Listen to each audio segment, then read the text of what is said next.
sellega, et me tulime kuskilt, igaüks on mingi viimased tund aega ajanud oma asju, et tuleme korraks häälestume ühtsesse ruumi. Pane palun korraks silmad kinni ja istu mugavalt.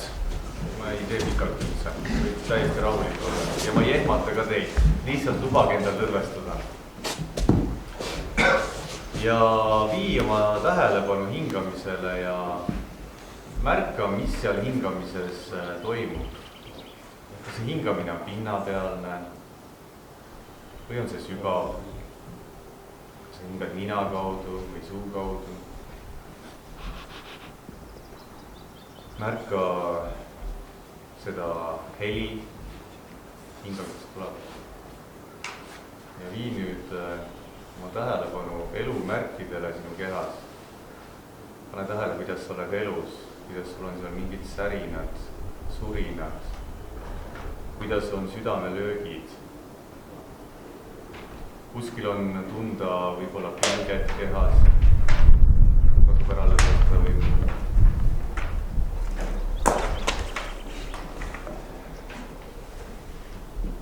näiteks märka seda, kuidas peenelt sõrmeotstes on surinad tunda.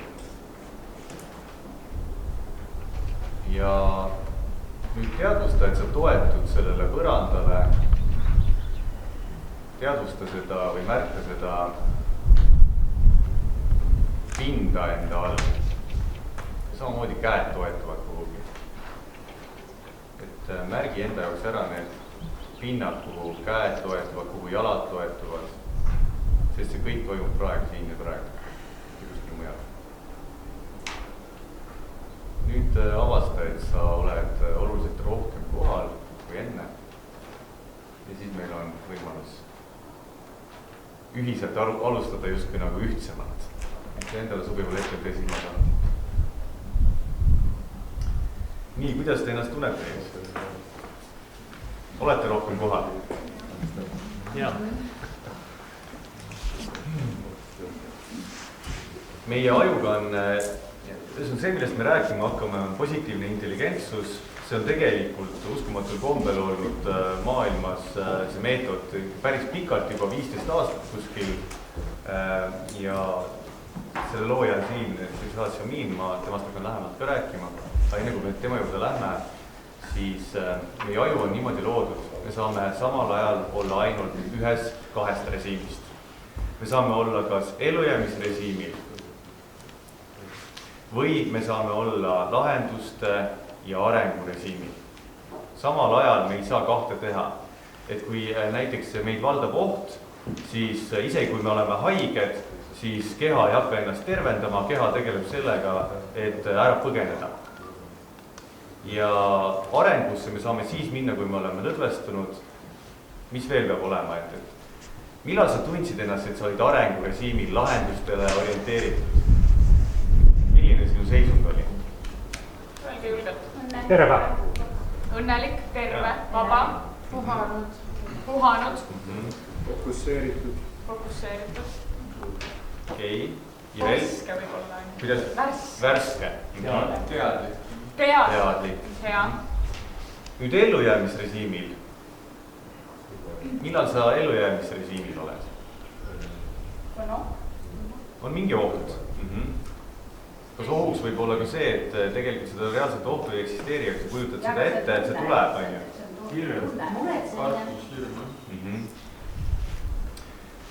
Nüüd me rääkisime natukene võib-olla pikas plaanis, et vaat siis, kui ma olen värske ja puhanud ja siis ma saan olla arengurežiimil. Aga kas sa tead seda, et sa juba täna oled olnud mõlemal režiimil? Sa oled hüpanud ühelt režiimilt teisele ja tagasi ja nii edasi ja tagasi. Päeva jooksul mitmeid kordi sa käid, oled ühel ja teisel režiimil. Sinu aju on lülitatud ühele või teisele režiimile. Olete seda märganud? Võib-olla mitte, sest päris paljud inimesed on enamus ajast ellujäämisrežiimil. Kusjuures see on ka tõde, jah? Kui sa oled ellujäämisrežiimil, mis siis probleem on? Miks ei võiks olla kogu aeg ellujäämisrežiimil? See on ju okei. Või mis see probleem siin on? Miks me peaksime üldse uurima positiivset intelligentsust?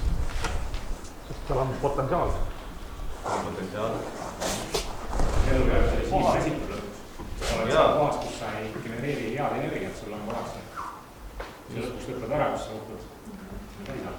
Ellujäämisrežiim ei ole jätkusuutlik.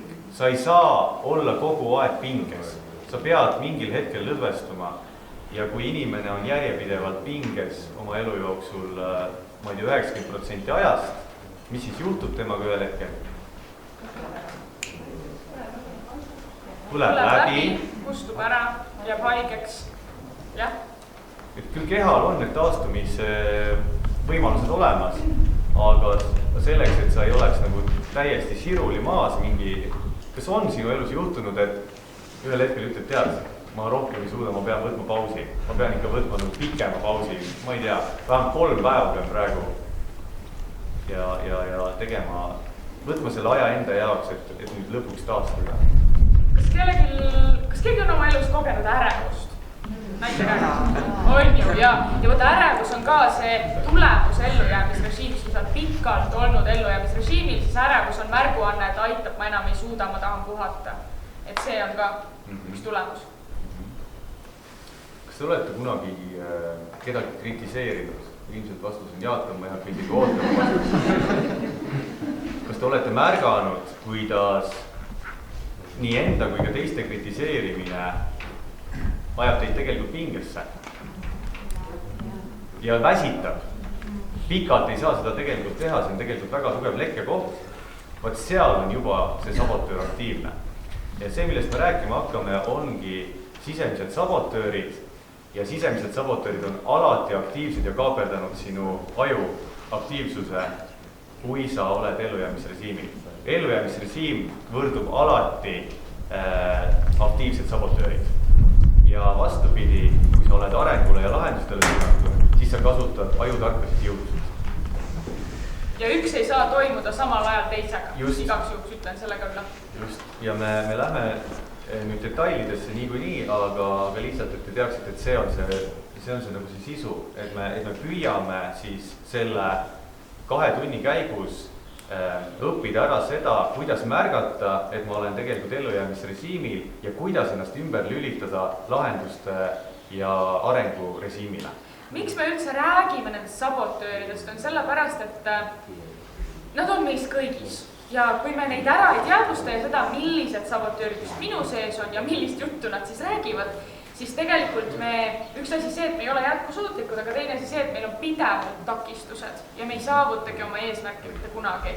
Et see on see iseenda saboteerimine, te olete ju seda kuulnud, sellist väljendit, mis sa saboteerid ennast. Aga keegi ei räägi sellest, et kuidas sa täpselt sa teed, mis see sügav taust seal taga on ja kuidas sellest siis välja tulla. Väga-väga põnev ja see kõik põhineb teaduslikel uuringutel. See on lihtsalt vau. Ja ma sellest ka räägin, et see on just siin oluline, et keegi ei ole lihtsalt mõelnud ja kanaldanud seda ainult, vaid selles on osalenud üle 500 000 inimese. See on teadusliku kinnituse saanud, et kui sa neid tehnikaid rakendad, siis su enese saboteerimine väheneb ja sa muutud oluliselt lahendustele orienteeritumaks. Ja sa võid elada oma ellujäämisrežiimil ja olla edukas ka kusjuures, aga õnnelik sa ei saa olla järjepidevalt. Siis see mees, kes selle siis kirja pani ühte raamatusse Positiivne intelligentsus, on Sirsad Samin on tema nimi. Osad vist võib-olla ei näe sealt, aga pärast saate vaadata. Ja Sirsad Samin õpetab Stanfordi ülikoolis ja Yale'i ülikoolis ja isegi on külalisprofessor San Francisco ülikoolis. Õpetab siis seda juba üle 10 aasta. Ta kunagi alustas suurima coachide väljaõppeorganisatsiooni tegevjuhina ja on coachinud siis üle tuhandeid neid ettevõtte juhte läbi oma selle karjääri Fortune 500 kuuluvate ettevõtete juhte siis, et ühesõnaga on tõsiseltvõetav inimene teaduspõhiselt ka, et ei ole ainult, et tore räägime siin, kuidas elu paremini elada ja ennast hästi tunda.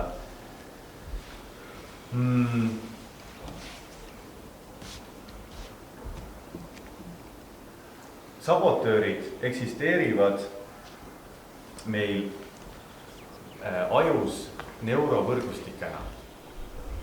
Kunagi, kui me väiksed olime, siis me pidevalt pidime uurima ja leidma vastust küsimusele, kuidas ellu jääda ja kuidas edukas olla.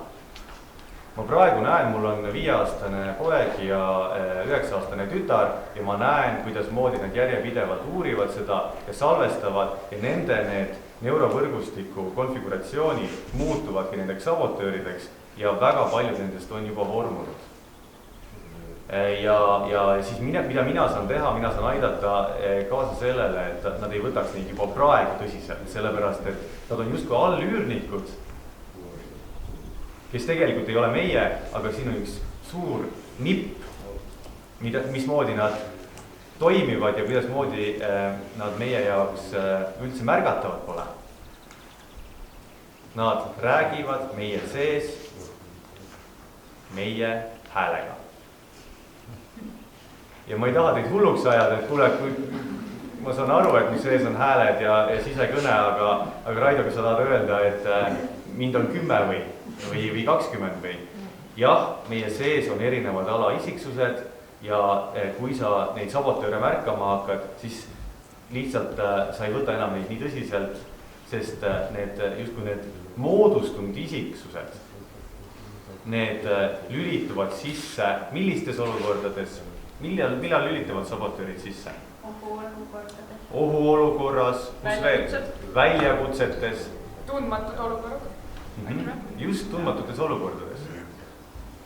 Enne minul olid paberid kadunud, samad paberid olid mul kadunud. Ma väga ilusasti suutsin märgata, kuidas sabotöör läks kohe käima ja hakkas rääkima, mis nüüd kõik juhtub ja kuidas ma siis peaksin teisiti tegema. Ja ma märkan teda.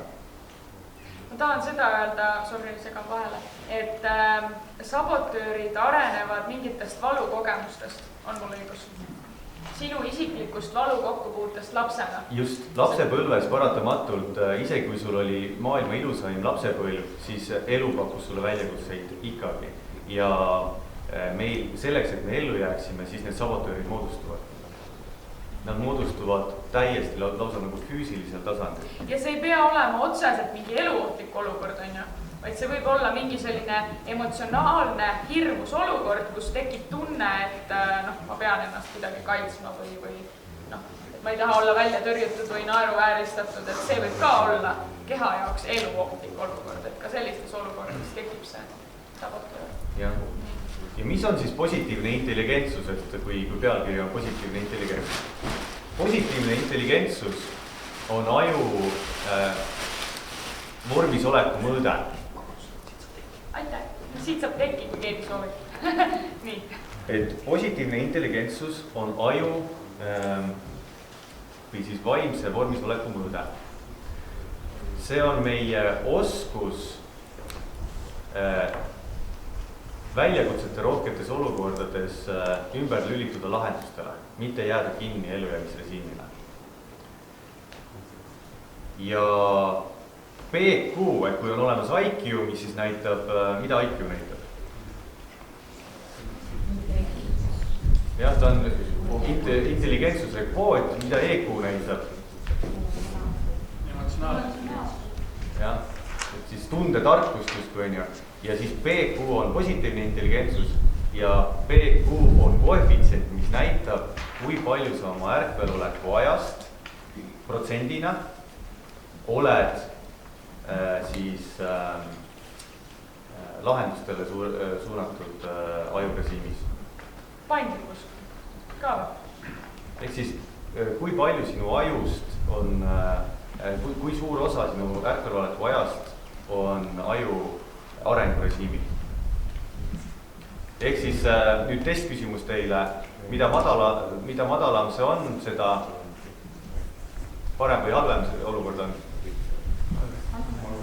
just igaks juhuks, et saaksite aru. Ehk siis, et kui järjepidevalt oled sa ellujäämise režiimil, siis seda madalam on see PQ tase. Ja me täna mõõdame selle PQ taseme ära.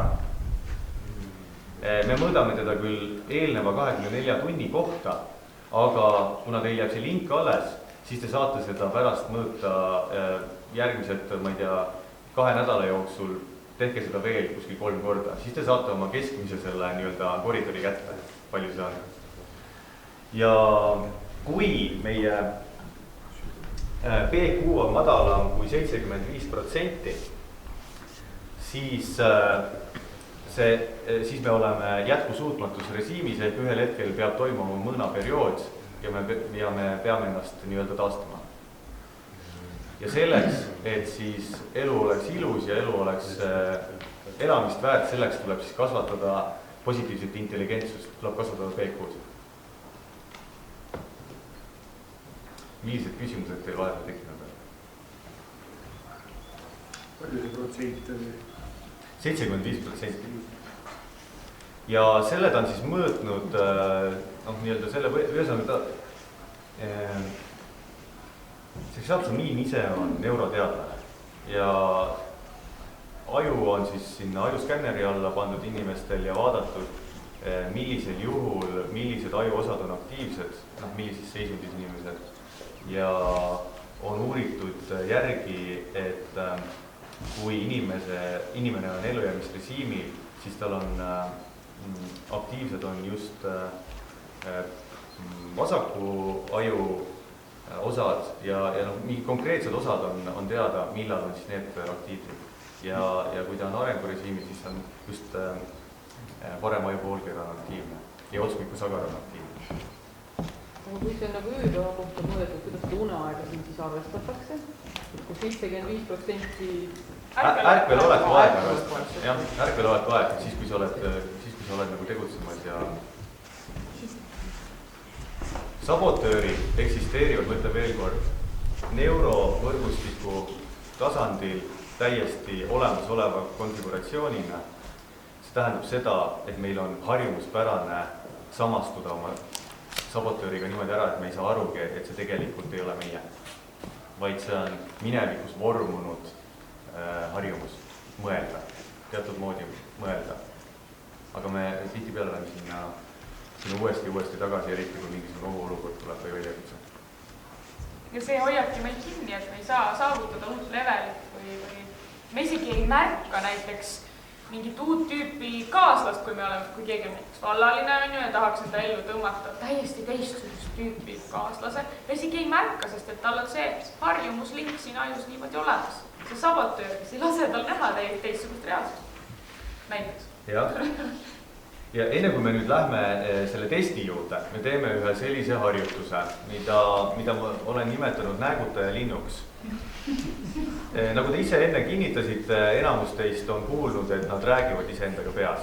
Kunagi vanasti sellest oleks hullumaja saadetud, aga ma arvan, et kõik te olete teadvustanud, et te räägite, teil on sisedialoog või sisekõne ühesõnaga. Ja vahepeal see sisekõne on näägutav. Nüüd me teeme ühe sellise harjutuse, et me võtame kolmikutesse, ma kõigepealt räägin ära, kuidas me seda teeme ja näitan selle ära. 11 on see, kelle sisekõne hakatakse muutma, just seda näägutavat lauset. Teine on siis see, kes etendab seda muudetud sisekõne ja kolmas on lavastaja. Ja ma ei tea, Kris, saad sa tulla siia, siin on, me anname teile varsti paberit ka, seal on peal kirjas. Aga teeme näite ette. Teeme näite ette. Kelle oma me teeme? Teeme Krisi näägutaja. Teeme Krisi näägutaja, jah. Nii, siis te saate pärast ja te saate kõik pärast enda näägutaja seda lauset ümber muuta, olla lavastajad ja olla siis need näitlejad siis, jah. Nii, ja mina siis olen lavastaja. Nii, Kris, meenuta ühte olukorda, kus sa ütlesid endale, põhimõtteliselt andsid endale vastu peale. Mis lause see oli? Milline see lause oli? Milline see sisemise kohtuniku lause oli? No tavaliselt see on, et kuidas ma jälle nii loll olin või miks ma jälle hakkama ei saa või? No tee juba kiiremini. võta üks lause, neid lauseid on hästi palju meil, aga repertuaarist üks. Ja tihti on igal inimesel mingi selline lause, mida ta endale iga päev ütleb. Ärkab üles ja hakkab juba ütlema sellist lauset endale. Ja, see on nagu mul, käisin USA-s raamatuid müümas, iga hommiku ma ärkan nagu plaksti automaatselt, mul on ta nii ajus, ta on nagu kiirtee mul seal, ma teen silmad lahti, ma it's gonna be great day, sest seal me kogu aeg korrutasid, it's gonna be great day ja mul ta tuleb nagu automaatselt, täna hommikul ka. See ei ole sabotöör, jah, see on teine. Ma ei tea, kas see on nüüd lihtne väsimus, aga mõtled, miks ma ei jõua nii palju tööd teha. Okei. Miks ma ei jõua nii palju tööd teha? Miks ma ei jõua nii palju tööd teha? Ühesõnaga, nüüd on niimoodi, sisu jääb samaks ja mina saan muuta selle näägutajalinnu asukohta ja öelda talle, mida ta muutma peaks, kas siis näiteks, siin on kirjas ka hääle suunda, hääle kõrgust, rõhku, tempot, hääle tugevust, rütmi, meloodiat. Nii, kuidas see lause oli? Miks ma ei jõua nii palju tööd teha? Ütle seda, kuidas see tundub, ühesõnaga tema peab siis hindama, et kas see muutus tõi kaasa selle, et seda ei saa enam nii tõsiselt võtta. See on pigem selliselt siiras peegeldus praegu. Nii, okei. Nüüd